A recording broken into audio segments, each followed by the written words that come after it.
Oh, Laker fans. Oh, Laker fans. What is going on, Laker fans? Appreciate you guys tuning in. Tough loss tonight. Tough loss. Um, they continue to dig themselves these holes. Listen, badass comeback at the end. A great comeback at the end. You made it a game in the fourth quarter. I thought plenty of times for me, I was just saying to myself, I'm like, yeah, they're definitely not coming back. They're definitely not coming back in this game. They have no shot. They didn't have the proper energy. They dug themselves a hole. First half, Dallas did what they did when they had a 16-point lead at halftime. They made it a game in the fourth quarter. I'm still trying to figure out what a lot of those possessions were right at the end there. I'm still trying to figure out where LeBron was going with that ball. He was trying to throw to Anthony Davis that clearly the Lakers had no chance of, or Anthony Davis had no chance of getting the ball. Did not like LeBron's three. So they listen. They had some opportunities. They had some possessions towards the end that you thought maybe, just maybe, Lakers can squeak away with a W. But that definitely didn't happen. And to be honest, it almost actually made it more frustrating. I'm a fan of the, hey, you came back in a game and you made it close and they didn't give up and they actually had a legitimate chance to win that game. So I'm not taking that away from them at all. But it's almost you're pouring salt on the wound, you can call it, just because it got that close. Then there was a point for me where I actually thought, I'm like, they're gonna win this game. When they went up by one, you're thinking in your head, I'm like, I think they're gonna end up winning this game. But it didn't happen for the Lakers. And again, I'm going to go back to this, and I know I'm going to have probably plenty of comments to talk about this as well. Some of the possessions towards the end, I have no idea what the Lakers were doing. I wasn't crazy about some of those final possessions. I want to look at it. ESPN does possession by possession. Forget LeBron's final three that he took. That's not a big deal. But Lakers went up 101-99. LeBron got that tip off the miss. So hanging around the basket with about 1:15 left. So Lakers actually went up by two. Kyrie hits the three-pointer, but before that, LeBron with 34 seconds left, and you have a 2-point lead. LeBron takes a 25-foot three-pointer that I didn't understand what was the purpose of that. You're up. You have the lead. Just get a good possession. I heard right when the post-game started for Spectrum Sportsnet, I heard them talking a little bit about a couple of those possessions, and that Anthony Davis does not touch the ball in the final three possessions. That's not okay. When you do make a pass to Anthony Davis, it's a bad pass with somebody fronting him and somebody behind him. How the hell are you going to get him the ball? I think that as much as you want to kind of tip your cap to the Lakers for making this a run, I mean, the fourth quarter was 30-13. The problem is they went on a 5-0 run to close out that fourth quarter, and they won 104-101. So there's also a lot of reasons towards the end there. I'm looking at the Lakers 30-13 in the fourth quarter, 12 of 21 from the field. Dallas was 3 of 19 from the field. And I think if I read that right, I don't think I caught it right in time. 1 of 10 from the three-point line. So that just shows you how awful, just how bad they were from the three-point line and how bad they were in the fourth quarter, which is why the Lakers were able to make a run, which is why the Lakers were able to make this a game. But clearly not enough for the Lake Show. And like I said, it's a weird game. Sometimes when the Lakers lose a game and you get your ass kicked or you lose by 15 or 20 points for cases, you're like, all right, they sucked. Here's what they did wrong. Here's why they got to be better the next game. Blah blah blah. You go into all that stuff. Tonight was different because they were bad for three quarters. Dallas was hitting a lot of their threes. Dallas just fires away from the three-point line. And then, things kind of started churning there in that fourth quarter, like I mentioned, and the Lakers were not able to pull it out. So that's what makes it very frustrating is they actually had chances and were not able to pull it out. I'm trying to see here because I thought the game churned. Derek Lively, when he went out, the game kind of churned right there because they clearly already Maxi Kleber is out. They don't have enough size to begin with. They are dependent on their offense, not necessarily their defense. And once he went out, the game kind of shifted. And the Lakers, and I thought it was smart for them, they decided, let's not just go big, let's go huge. They had Anthony Davis in there. They had Jackson Hayes in the game. So Hayes found an opportunity there in the fourth quarter to play some minutes. The run kind of started happening, and it was a lot of it. It actually almost looked a little bit more like vintage Austin Reeves there towards the end of that game, kind of getting the shots that he was looking for. And they still kind of put themselves in a spot and in a position where I felt like they were a couple possessions away from stealing this game, and they were obviously not able to do it. I'll get into the stats and the players and everything else, but I think it's appropriate to read some of your guys' comments here. So let's see what we got here from everybody. By the way, if you're first time on the channel, thank you for being a part of the channel. If you don't mind subscribing to the channel, I would appreciate that. Shout out to, I'm always on the wrong corner, Underdog Fantasy, for being a partner of this channel as well. Let's read some of these comments here. Lakers need to take care of the ball. Sloppy game. Yeah, they listen, if I could be completely honest, I thought the second of a back-to-back I did not feel all that comfortable with. It reminded me a lot of what happened a week ago. And this game was a lot closer than it probably was supposed to be. But that second quarter killed the Lakers.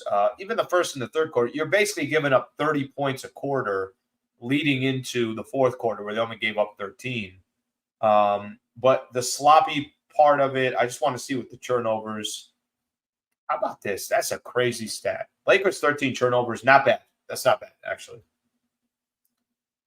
Turnovers for the Dallas Mavericks, only 4 turnovers for the Mavs. That's kind of crazy right there. 4 turnovers for the Dallas Mavericks. That is nothing. That means you're not getting enough done on the defensive side. You're not causing enough turnovers. Yeah. This is a perfect comment here. I don't know whether to feel happy or upset. What the hell was this game, Sliwa? Listen, I'm with you. I think there's a little bit of you want to be upset. You thought the game was over, and I was kind of starting to set up here. I was starting to create my thumbnail, and I'm like, all right, I think I got a good idea who's going to win this game. It's going to be Dallas. And I got the game on here. Had it on the big screen, but then also have the iPad here. So I'm like, all right, let me kind of have the game on in the background. And I'm listening, and I just hear Billy Mack and Stu, and it's like, okay, well, it's down to, I think it went up to 20. Then it was down to 14. Down to 12. Down to 9, you got it to single digits. Down to 7 or 6, whatever it was. I think Torian Prince hit a 3 to cut it down to 6. And you're like, damn, I think we actually have a game here. Dallas couldn't find a bucket, couldn't buy a bucket. And we did end up having a game. But I think how you should feel at the end of this game is I think you should feel upset. I think that's a fair emotion to have, especially when you had they made it this close. Too many things to be upset about in this one. What the hell was LeBron thinking, Laker fans? Yeah, I don't know what he was thinking. I got to be honest with you. I mean, it's tough to – this comes with the territory, and I think you guys all know this. Comes with the territory. When the Lakers are – when LeBron plays phenomenal – or let me take a step back here. When the best players in the league have a good game, you give them their praise. When the best players in the league make 1 or 2 mistakes and you feel like it costs you something, you don't stop talking about it. And that's kind of exactly what just happened tonight. I think, with LeBron, the three-point shot that he took and the turnover that he threw, I don't know what Bron was doing in that in those couple of possessions. I really, really don't. I think both of those possessions, I think it actually cost the Lakers the game. So to put it that simple, I think it cost them the games. Or I think it cost them the game. We were playing like it was preseason in the first 3 quarters. Francis, thank you for the chat there. So first 3 quarters for the Lakers, just to give everybody an idea. -4 in the first quarter, -12 in the second quarter. So that means you're down 16. and then -4 in the third quarter. So you walk into the fourth quarter down 20. I don't know if they were playing like it was preseason, but they certainly weren't playing like, you know what they were playing like? They were playing like a team that played last night and looked 2 steps too slow. That's the type of team. I mean, I was there for the first half of the game, start working my way back home, and I'm watching just from a rebounding perspective, it seemed like so many of those 50-50 balls were going the Dallas Mavericks way, at least through the first 3 quarters. Fourth quarter, things started going the Lakers' way. They were getting to a lot of those loose balls. Like I mentioned, I'm seeing some of the highlights here. A lot of those things that were not going the Lakers' way through the first 3 quarters like that, it changed in the fourth quarter. And that is today's NBA, right? That is kind of how the league is. I heard Stu Land say it during the broadcast. He was talking about it and saying that's today's NBA. You could lose a lead and you could come back from a lead so quick. So this is a perfect example. Bron hit that 3 to bring the Lakers to within 5, but it was a rhythm 3. It was the right 3. He took it at the right time. He was coming off a screen. Austin Reeves got him set up on that one. The 3s that I don't like when LeBron takes is just dribble, dribble, dribble, shot clock running down. I have no choice. I know the defense now knows that I got to take this 3 here because there's not enough time on the clock for me to do anything else. And those are the ones that are most frustrating in watching these highlights. I'm seeing some of that right now. Okay, let me see a couple more of these comments here. Oh, yeah, I didn't even mention this. The 4 missed free throws. Jackson Hayes misses 2 free throws. And then Bron gets the ball. He kind of tweaks something, it looks like. Gets the ball and gets fouled, gets to the free throw line, misses 2 free throws. Well, absolutely, that costs you the game.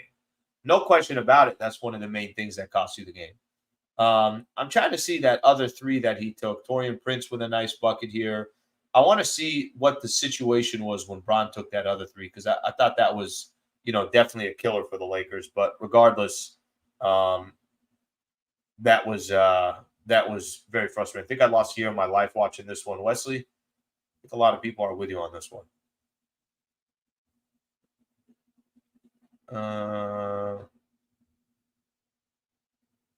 All right, let's see what we got here. Trying to see here what other comments you guys have. Here's a good question. So what's our record against teams over 500? So if you guys remember this, I was making the case yesterday. Man, Austin Reeves was clutch tonight. So was Bron. Bron had a lot of moments too, especially in that fourth quarter. But that comes with the territory. Kyrie's 3 was just a dagger, an absolute killer on that 3 right there. With no space either. That gave them the lead. And then, again, Bron got it, about 7 seconds left. I just didn't understand that pass. Made no sense. That was a ball game right there. Lakers record against teams over 500. So this is what I was saying yesterday. I don't want to harp on this too much because, we're still early in the season. It was actually one of the questions I asked Darvin Ham pregame. One of the questions I asked him was, kind of what your vision was. We're about 20% into the season. What his vision was for this Lakers team before the season started to where they're sitting today. Kind of where do you think you are? How do you think you're approaching that? And he said still a long way to go, and it's tough to kind of gauge some of this because of the injuries that the Lakers have. Add Cam Reddish to the list. Obviously we had Cam. We've had a lot of players that haven't even played game. Vincent hasn't had an opportunity yet. Jared Vanderbilt hasn't an opportunity yet. So I think there's a lot of still question marks of what exactly this team is. But I always like gauging who you are versus the teams that you go up against. And I'll tell you right now, how many games have the Lakers won against teams over 500? I'll tell you. Orlando, they beat once. Orlando has the second best record in the East. What the hell is going on with the Orlando Magic? They have the second best record in the Eastern Conference. So Lakers got 1 win against Orlando. Trying to see if there's any other teams in the Eastern Conference that the Lakers have played that they beat. No there. I'll tell you who else they got here. Sacramento, they lost twice to. Phoenix is starting to win now. Now, remember with Phoenix, there was one game where Devin Booker and Bradley Beal didn't play, and then the other game, Devin Booker didn't play. But they do have 2 wins. Phoenix is 9-6, so there's 3 right there. They got a win against the Rockets. Rockets are 7-6. That's 4 right there. So, and then they got the Clippers are not at 500 yet. So they got 4 wins right now against teams over 500. They're 9-7 on the season, so they got a few of them. Now, if you tell me, I don't think that Phoenix team is the exact same team, but I want to see the Lakers against tough teams. And I mentioned that yesterday when I was doing my show. I mentioned that in the pregame show, and I was doing it today. I want to see it because that gives you a barometer. That tells you, okay, where is this team? And they got a road trip coming up here where they got the Cavs, who are okay, but that's still a tough place to play. They're 8-7. They got Philly, who's 10-5. They got Oklahoma City, who's 11-4 in the Western Conference and have won 6 games. Oklahoma's a problem. That team, that squad is a problem, and they're going to be a problem for years to come. All right, let me read more of your comments. I haven't even gotten to any of the stats yet. Just relax with your comments. It's a lot here. Okay, let me see what we got here.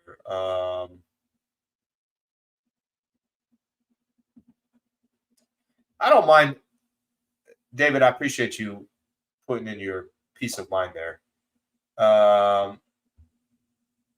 So it says, why is LeBron throw it to AD and not go into the hole?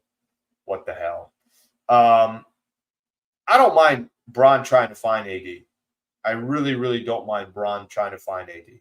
No problem there. No issue at all with Bron trying to find AD. Problem, he wasn't open. And, Lakers didn't call a timeout right there. And they had 2 timeouts. So that's another thing that you could look at. They had 2 timeouts because I think they had called a timeout after the 2 free throws from Kyrie. And when they were inbounding, they called timeout again. Yeah, well, I don't actually know why they didn't use one of their timeouts there. But why is LeBron throw it to AD? I'm okay with that. It's just he wasn't open. I wish the Lakers would throw it to AD more often.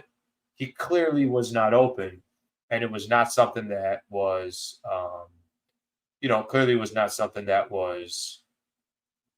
it wasn't a good idea based on him not being open. All right, let's see what else we got here. 1-6 against good teams. No, it's better than that. They got a few. Well, good teams, it depends your definition of a good team, right? We don't know yet. Is Houston a good team or are they not a good team?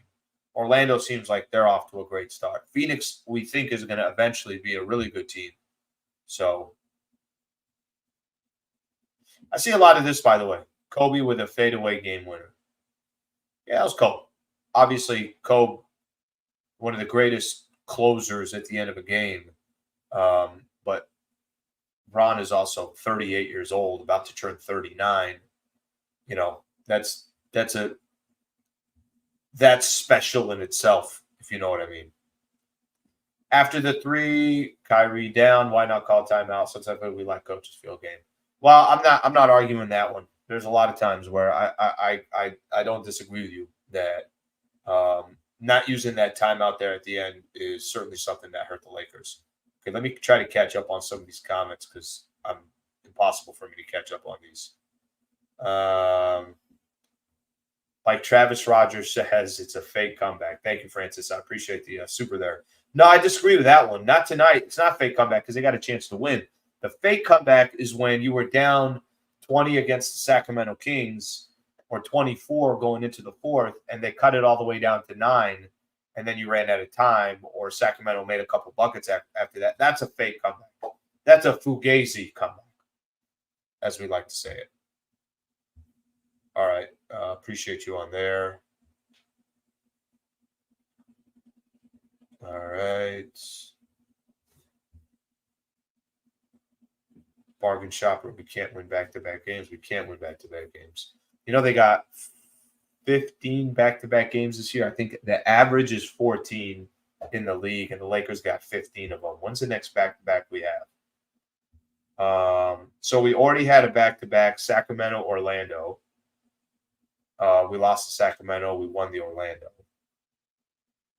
Then we had a back-to-back. It was Memphis, Sacramento last week. Beat Memphis, lost to Sacramento. Beat Utah, lost to Dallas. So those are back-to-backs. We're going to have a back-to-back. Detroit, OKC is going to be Wednesday, Thursday next week. Yeah, that ain't going to go well. That's not going to go well. There's a lot. I mean, there's 2 more next month. No, 3 more next month. There's a lot of back-to-backs. I mean, they're packing them in. That's not going to be obviously our strength because of how old. Really, just because of LeBron. That's it. I mean, see, these other guys, I don't really have all that much of an excuse for. Okay, I want to go through some of the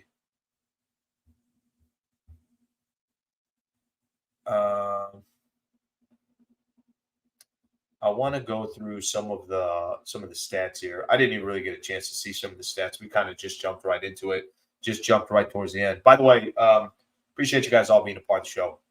I know there's a lot of platforms out there, so thank you for doing this. I appreciate you guys hanging out with me.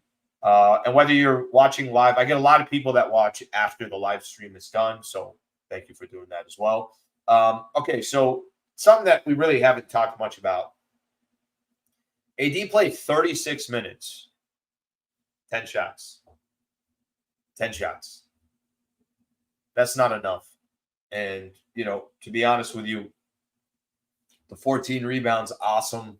But 10 points for Anthony Davis on 10 shots, took 2 free throws. And it's easy to kind of get lost in all that, but that's not enough from Anthony Davis. And do you feel like, his presence tonight offensively, especially Team Dallas? So I during the pregame show earlier on radio, it interviewed the TV play-by-play guy for the Dallas Mavericks. And I was basically telling him, like, hey, give Laker fans an idea out there of what are the Mavs? What are their strengths? What are their weaknesses? Give us kind of an idea. He said, look, their strength is clearly offense. They don't play defense. They don't have good enough defensive players. And when you have Luka and Kyrie in your backcourt, I mean, right out the gate, you're not a team that's going to be locking up other squads. So I think right out the gate, for me, Maxi Kleber not there. They got the rookie that's in there. And even the rookie, how much are you really trying to depend on him if you're the Dallas Mavericks? Even though they have. I mean, Derek Lively's been a good player for them. I don't know that much about him, but I know he's a rook, and I know he's a hustler. He's going to do everything he can to kind of keep balls in play, try to get the 50-50 balls and everything else.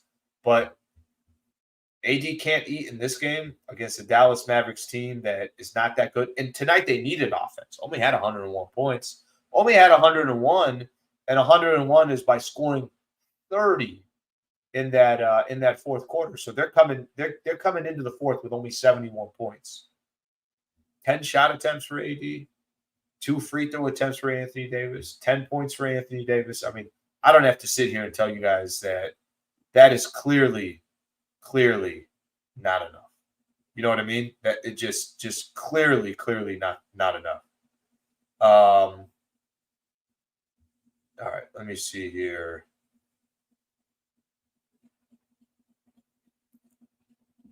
All right, I'm gonna do a couple of these comments here, but I'm gonna do that in just a second. So LeBron had the 26, 9, and 7, took him 19 shots to get there, missed a couple key free throws, did hit almost 50% of his threes, kept the Lakers in the game, did a lot of his damage in the fourth quarter.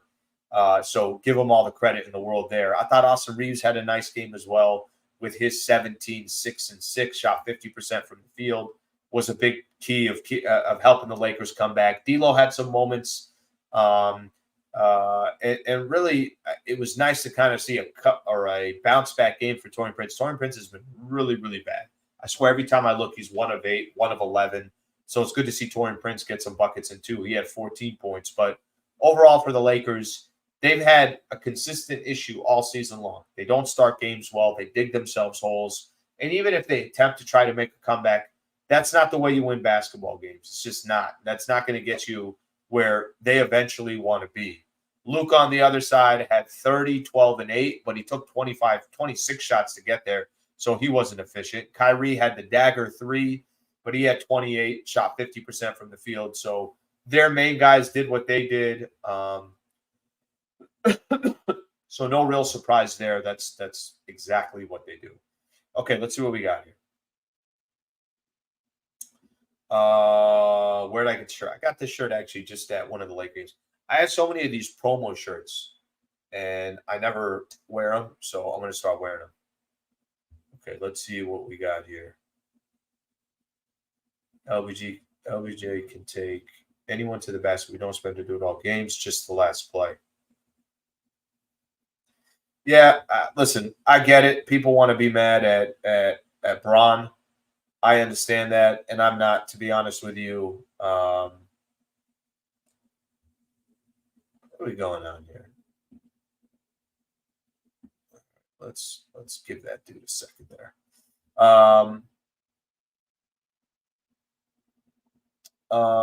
I get the upset at Braun. Certain situations. He had a couple of plays that really hurt the Lakers tonight. No question about that. He definitely had a couple of plays that hurt the Lakers tonight. But he was also the one that has no issue trying to take the big shots.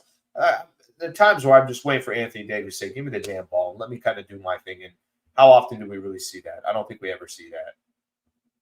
Not only does the team not come and win to give AD the ball, they even hesitate when they actually give it to him with bad passes, no shot clock time.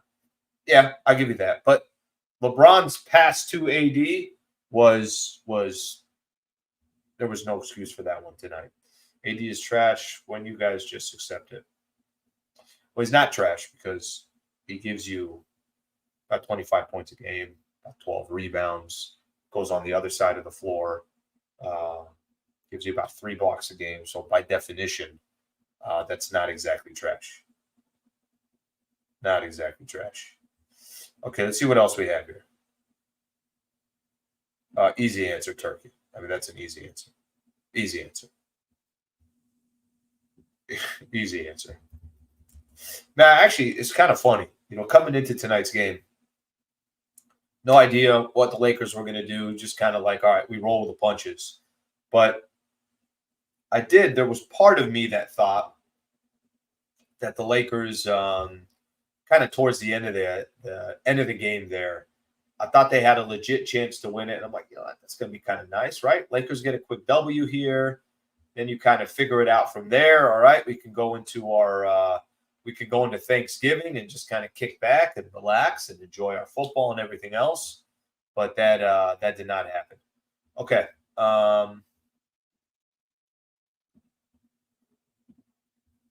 Give a quick shout out here to Underdog Fantasy. I want to make my picks real quick. You know what I'm going to do? I'm going to actually change this up a little bit. Instead of doing an NBA game, since tomorrow are all the NFL games, I'll pick a couple NFL players. I don't think I've actually picked NFL players before when I've done this, but let's do a little NFL action. Which game do I want to pick for tomorrow? Let's do San Francisco, Seattle. That's actually a good game. I like that game. At Seattle, Brock Purdy, 252 passing yards, higher or lower. I'm going to say they're going to pound the ball down Seattle's throat. They're going to run it more. So I'll go Purdy lower than that. You get one of Seattle here. Do we know, is Geno Smith healthy? Is he good to go? Yeah, let's go. Let's go Geno Smith. That's a tough defense. I still think he shines. I go higher. Put $10. That's all it is. That's how easy it is to do it. I do the pick'ems. You pick 2 players. 2 players, you get 2 right. It pays you 3 times the amount. You get a $100 deposit match of up to $100. So if you put $20 in, they'll match it. You got 40 in your bank account. You put $50 in, they match it. You got 100 in your bank account. So Underdog Fantasy, if you guys are a fan of DFS, we'll match your first deposit up to $100.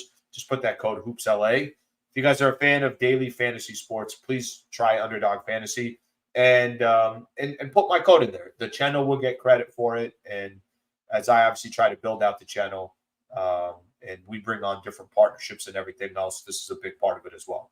So those are my picks on the football side of things. All right, what do you guys got here?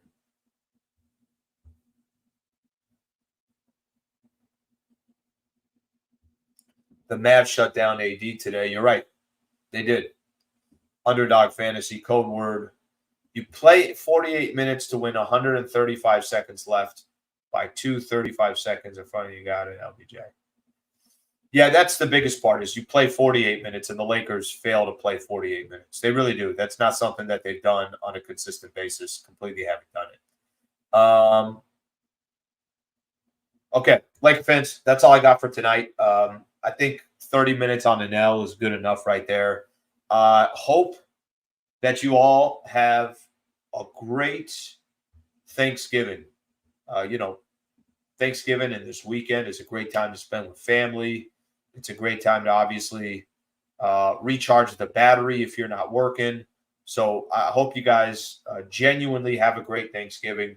I appreciate everybody who hangs out on this channel. We got a good amount of subscribers. It continues to grow. I get a great amount of views after each one of these games, and I'm very appreciative of that. Wherever you're tuning in from, it doesn't matter. I greatly appreciate you guys being a part of this channel. Have a fantastic Thanksgiving. I'll get back with you guys on Saturday after the Lakers take on the Cleveland Cavaliers. Then we're back to the grind. 2 days, no Lakers basketball, and we'll get going after that as well. So thank you, Laker fans. I appreciate it. Hope you guys like the kind of the cleaner background here. I know people hated that blurry camera, the blurry background. I had to blur it because just the angle and the angles. But that's all gone. We'll have a little bit nicer, a little bit easier to the eye here. So I appreciate you guys being a part of the show, and I hope you guys have a good rest of your night and a good Thanksgiving. Thanks, Laker fans.